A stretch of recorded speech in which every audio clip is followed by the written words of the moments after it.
Hello दोस्तों, welcome back my YouTube channel पढ़े study IQ। कैसे हैं आप लोग? उम्मीद है बहुत अच्छे होंगे और अपनी तैयारी अच्छी तरह से कर रहे होंगे। चलिए अपने क्लास कंटिन्यू करते हैं। और हम लोग जो पढ़ रहे थे आज प्राचीन भारत का इतिहास, इसमें हम लोग कहाँ तक पहुँच गए थे प्राचीन भारत के इतिहास में? तो हम लोग मध्य काल तक पहुँच गए थे। ठीक है, तो चलिए वहीं से अपना क्लास कंटिन्यू करते हैं। यदि आप वीडियो पहले नहीं देखे हैं देख लीजिएगा, जाकर करना नहीं भूलिएगा। ओके दोस्तों, तो चलिए अपना क्लास कंटिन्यू करते हैं। हम लोग पढ़े थे क्या? तो मध्य पाषाण काल। ये तो हो गया था शायद, हम लोग यहाँ तो पढ़े थे ना मध्य पाषाण काल के बाद से। देखिए दोस्तों, यहाँ से शुरू करते हैं अपने क्लास को। यदि वीडियो आपको अच्छा लगे तो लाइक शेयर और सब्सक्राइब करना बिल्कुल ही ना भूलिएगा। ठीक है, चलिए शुरू करते हैं अपने क्लास को। और कोई अगर समझ नहीं आए तो कमेंट बॉक्स में कमेंट करिएगा। ओके दोस्तों, तो चलिए शुरू करते हैं। हम लोग क्या पढ़ रहे थे देखिएगा, मध्य पाषाण काल। तो थोड़ा मैं जूम कर दूँ ताकि आपको साफ साफ दिख सके। चलिए दोस्तों, मध्य पाषाण काल में क्या बात हो रही है देखिएगा। यह काल पूरा पाषाण काल है। कौन सा काल है? पूरा पाषाण काल है। और नव पाषाण काल के मध्य के एक संक्रमण काल है।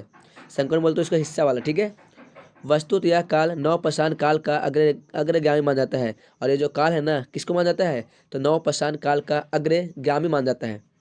ठीक है, यानी था इसके। आगे देखते हैं दोस्तों। इस समय जलवायु गर्म हो गई है। कैसा कैसा जलवायु हो गया था? जलवायु माने मौसम कैसा हो गया था? तो गर्म हो गया था। अब बर्फ की जगह घास से भरे मैदान उगने प्रारंभ हो गए थे। समझ में आ रहा है क्या? जब गर्म हो जाता है तो बर्फ पिघलने लगता है, और जब बर्फ पिघलने लगता है ना तो वहाँ का जितना हरी भरी घासें होता है ना वो उगना शुरू करता है। ठीक है, चलिए अब यहाँ पे आते हैं हम लोग।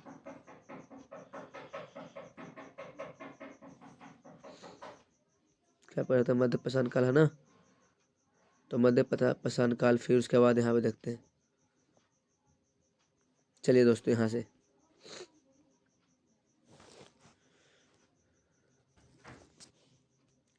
चलिए देखिए। इस काल का मानव अब पशुपालन करना भी प्रारंभ कर रहे दिए थे। ठीक है, अब मध्य प्रदेश में आदमगढ़ और राजस्थान के बगौर पशुपालन का प्राचीनतम साक्ष्य प्रस्तुत करते हैं, जिसका समय लगभग 5000 ईसा पूर्व था। ठीक है, जिसका समय कितना था? एक रुक जाइए थोड़ा सा। मध्य पाषाण काल के बाद में कहाँ गया? ठीक है, हाँ दोस्तों, ठीक है।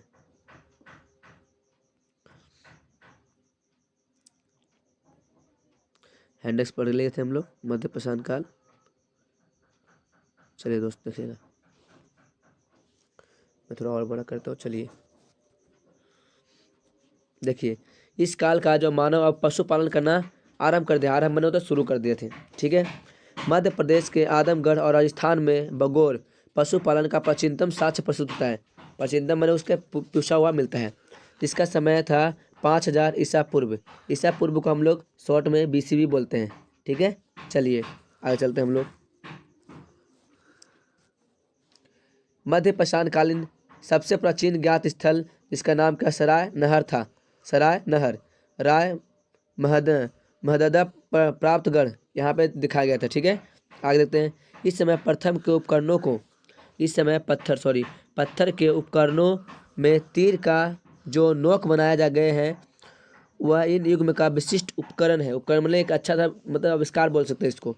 ठीक है, जिन्हें सूक्ष्म पाषाण उपकरण यानी माइक्रोलिथी कहा गया था। इसको आप याद करिएगा, ये पूछ जाता है पेपरों में। अब कोई पेपर में बैठे हो इसका पूछता है सबसे क्वेश्चन। इस काल के अन्य उपकरणों में इकधार, फलक, बेधक, बेधनी, चाकू, तक्षीण, अर्धचांद्रकार प्रमुख है। एक तरह से ये सब तुम्हारा हथियारों का नाम है। ठीक है, इसी काल में सर्वप्रथम मानक कंकाल प्राप्त होते हैं। मानव जैसे हम लोग का हड्डी उड्डी होता है ना, है वो लोग प्राप्त होता है। ठीक है दोस्तों, चलिए अब हम लोग क्या पढ़ेंगे? तो नव पाषाण काल किसे कहते हैं? नव पाषाण काल। ठीक है, नव पाषाण काल कालक्रम के अनुसार यह युग में काफ़ी छोटी है, फिर भी सारे क्रांतिकारी परिवर्तन इसी युग में हुए हैं, नव पाषाण काल में। ठीक है, विश्व स्तर पर इस संस्कृति का प्रारंभ लगभग 9000 ईसा पूर्व में पश्चिमी एशिया में हुआ था। कहाँ हुआ था? पश्चिमी एशिया में। आप लोग याद कर सकते हैं कि पश्चिमी एशिया में ये वाला हुआ था। ठीक है, चलिए कलर चेंज कर लेते थोड़ा सा। चलिए, पश्चिमी एशिया में हुआ था। चलिए आगे देखते हैं। पश्चिमी एशिया के मानव को जो गेहूं, दलहन, तिलहन आदि के रूप में महत्वपूर्ण खदान प्रदान किए गए थे। मतलब उस समय का जो खदान है ना बहुत फेमस था उस समय का। ठीक है, चलिए आगे देखते हैं।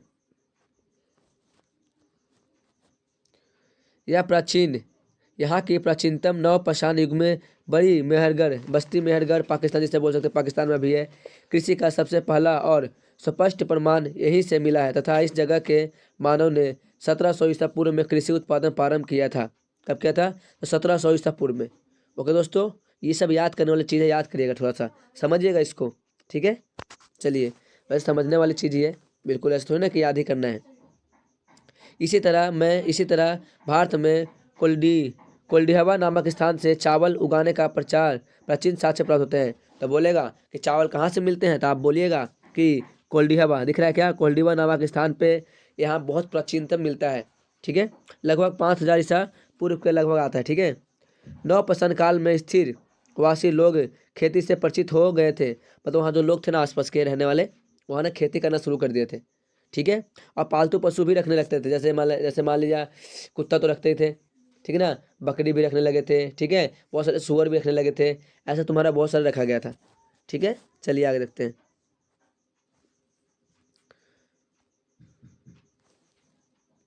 देखिए, इसलिए खाने पीने के बर्तनों इन्हें ही जरूरत अतः भूख भूख क्या कुम्भकारी सबसे पहले इसी काल में दिखाई गई थी। खाने पीने की वस्तुएं या कुम्भकारी जो होता है सबसे पहले इसी काल में दिखाया गया था, और ये लोग खेती करना शुरू कर दिए थे, ठीक है। चलिए आगे देखते हैं। कश्मीर में जिस नवपाषाण काल का विकास हुआ उसे कश्मीरी नवपाषाण संस्कृति के नाम से जाना जाता है। बुर्जाहोम संस्कृत के लोग गड्ढे वाले मकान में रहते थे। कहाँ रहते? गड्ढे वाले मकान में। कहाँ? तब बुर्जो हम जो संस्कृत है ना, वहाँ के संस्कृति के मतलब वहाँ का रहन सहन, ठीक है। जो गुड्डो मतलब गड्ढे वाले मकान में रहते थे, मतलब नीचे गड्ढा में। बुर्ज होम से मतलब बुर्जा होम से मानव के साथ कुत्ते के भी दफनाने का प्रमाण मिलते हैं। इससे मालूम चलता है कि वहाँ कुत्ते को ज़्यादा अपने लगाव में रखते थे, इसलिए कुत्ते के साथ ही दफनाया गया था, ठीक है दोस्तों। चलिए,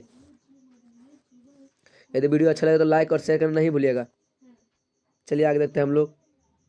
कुछ महत्वपूर्ण बातें हैं जो हम लोग जान लेते हैं, ठीक है। तो चलिए देखिए दोस्तों, महत्वपूर्ण तत्व क्या है।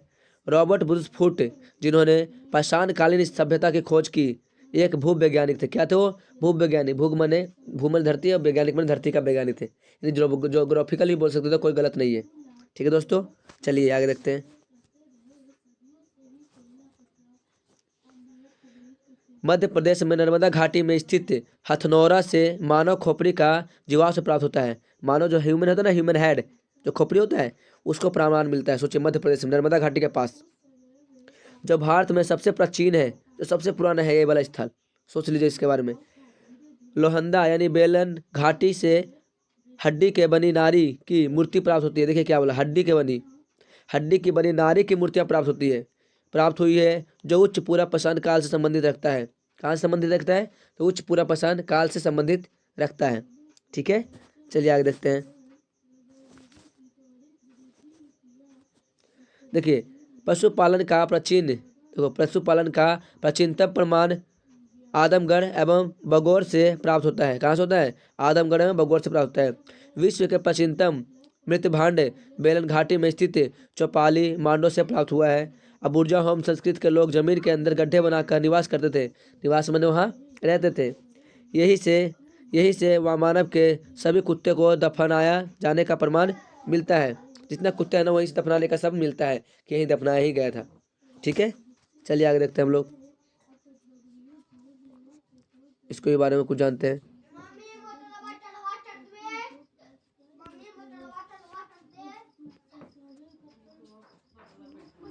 अब आते हैं बाबू दोस्तों ताम्रपाषाण काल किसे कहते हैं? देखिएगा, जिस काल का मानव पत्थर के उपकरणों के साथ साथ, इस दो माने साथ साथ होता है, ठीक है, तांबे के उपकरणों का प्रयोग करना प्रारंभ किए थे, प्रारंभ मैंने स्टार्ट किए थे, उसी काल को ताम्रपाषाण काल कहते हैं। क्या कहते हैं उसे? ताम्रपाषाण काल कहते हैं। ओके दोस्तों, देखिए दोबारा पढ़ता हूँ मैं।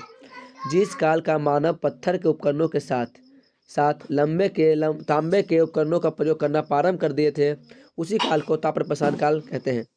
चलिए, अब यहाँ तो कुछ इंपॉर्टेंट बात है उसके बारे में हम लोग जान लेते हैं, फिर हम चलेंगे कुछ और कहीं और। चलिए देखिए दोस्तों, पूर्व देख रहे हैं क्या, पूर्व सौबंध ताप्र पाषाणकालीन संस्कृति यानी क्वेटा संस्कृति कहाँ का है, तो बोले बलूचिस्तान में है। पांडुरंगी के मात्र भांडों का प्रयोग से मालूम चलता है हम लोग को। पांडुरंग के मात्र भांड ने तुम्हारा वहाँ पे जो मिट्टी का बना नहीं रहता क्या, मात्र भांडों का प्रयोग पड़ता है, यानी घड़ा टाइप का। ठीक है, चलिए कुल्ली संस्कृति आपको दिख रहा होगा, दिखाई दे रहा क्या, देखिए दोस्तों, कुल्ली संस्कृति यानी बलूचिस्तान से मिलता है। पांडु रंग के लेप पर काले रंग से चित्रण वाले मात्र भांड मिलते हैं। मात्र भांड यानी काले रंग का पेंट किया रहता है, आप एनसीईआरटी में देखिएगा ना, तो एक घड़ा टाइप का रहेगा, उसमें काला कलर का पेंट किया रहेगा। ठीक है, वहीं से मिलता है। आगे देखते हैं हम लोग, नाल आर्मी संस्कृति, ये क्या है, तो इसको छोटा कहे तो बार बार अच्छी करना पड़ रहा है, कुछ ज़्यादा छोटा नहीं हो गया। देखिए दोस्तों क्या बोला, नाल आर्मी संस्कृति, ये बलूचिस्तान एवं सिंध से मिलता है। पांडुरंग के लेप पर बहुरंगी अलंकारों वाले मात्र भांड है। बहुत डिफरेंट कलरों का यहाँ पे यूज किया जा रहा है। ठीक है, अब आता है झोब संस्कृति। बलूचिस्तान में लाल रंग के लेप पर काले रंग के चित्रण वाले मात्र भांड मिलते हैं। ठीक है, चलिए कोटी दीजी संस्कृति, ये कहाँ है, तो सिंध में मिलता है। लाल रंग के लेप पर दूधिया रंग की पट्टी जिस पर बहुरंगी अलंकरण वाले मात्र भांड लिखा है, मतलब कुछ डिजाइनों सा बनाया गया था, उसमें चिपकाया गया था। ठीक है, अब आते हैं पूर्व हड़प्पा संस्कृति, मतलब हड़प्पा के बाद, पूर्व मने बाद होता है। ठीक है, सॉरी, पूर्व मने पहले होता है, उत्तर मने बाद में होता है। तो कहाँ मिला था, पंजाब में मिला था। लाल या बैंगनी रंग के पाकिस्तान में लेप पर काले रंग की धारियों वाला मात्र भांड मिला, कहाँ मिला, तो पाकिस्तान में है। ठीक है, लाल या बैंगनी रंग का है। ठीक है, चलिए मुख्य तत्व की बात है जान लेते हैं हम लोग, कुछ मुख्य तत्व हैं उसके बारे में जानते हैं। सर्वाधिक पूर्व सौंद ताप्र पाषाणिक संस्कृति बलूचिस्तान से प्राप्त हुआ है। आहार का प्राचीन नाम ताम्रवती मिलता है, क्या मिलता है, ताम्रवती मिलता है। ताम्र पाषाण काल को वह कैल्कोलिथिक युग में भी कहा जाता है, क्या कहते हैं इसे, कैल्कोलिथिक युग में, ताम्र पाषाण को कैल्कोलिथिक युग भी कहते हैं, याद करेगा इसको। गौरिक मात्र भांड पात्र नामकरण हस्तिनापुर से प्राप्त मापदंडों के आधार पर किया गया है, कहाँ से, हस्तिनापुर से। ठीक है दोस्तों, चलिए अब हम लोग पढ़ेंगे हड़प्पा सभ्यता है, इंडियन सिविलाइजेशन, यानी क्या बोलेंगे, यानी हड़प्पा है सिविलाइजेशन, भारतीय सभ्यता नहीं, मतलब हड़प्पा सभ्यता है। ओके दोस्तों, तो ये हम लोग करेंगे नेक्स्ट क्लास में। बताइए यहाँ तक वीडियो कैसा लगा, यदि यहाँ तक वीडियो आपको अच्छा लगा होगा तो लाइक करना, शेयर करना, सब्सक्राइब करना बिल्कुल ना भूले दोस्तों। देखिए दोस्तों, आप ही के प्रति यहाँ पे यूट्यूब चैनल चल रहा है, और अगर आप ही सपोर्ट नहीं करिएगा तो फिर कौन करेगा। ठीक है दोस्तों, तो आप थोड़ा सपोर्ट करिए, थोड़ा लाइक करिए, थोड़ा शेयर भी करिए, ताकि और भी स्टूडेंट पढ़ सकते हैं। ठीक है दोस्तों, मिलते हैं फिर नेक्स्ट क्लास में इसके साथ, हड़प्पा सभ्यता के साथ। तब तक के लिए बाय। यदि आपको कोई जानकारी लेना हो, जैसे मान लीजिए क्लास 10 हो चाहे क्लास 12 हो, यदि आप उससे परीक्षा देना है इस बार 2022 में, मतलब 2023 में, तो आप मेरे चैनल से जुड़ सकते हैं, या फिर कोई और आपका दोस्त होगा उसको भी बोल सकते हैं, क्योंकि यहाँ पे सब्जेक्टिव का जितना MCQ है ना बिहार बोर्ड का, ठीक है, और क्या बोलते हैं सब्जेक्टिव क्वेश्चन, वो सब कराया जा रहा है दोस्तों। ठीक है, तो यदि वीडियो आपको अच्छा लगे तो लाइक करना नहीं भूलिएगा। ओके दोस्तों, मिलते हैं फिर क्लास में, तब तक के लिए बाय।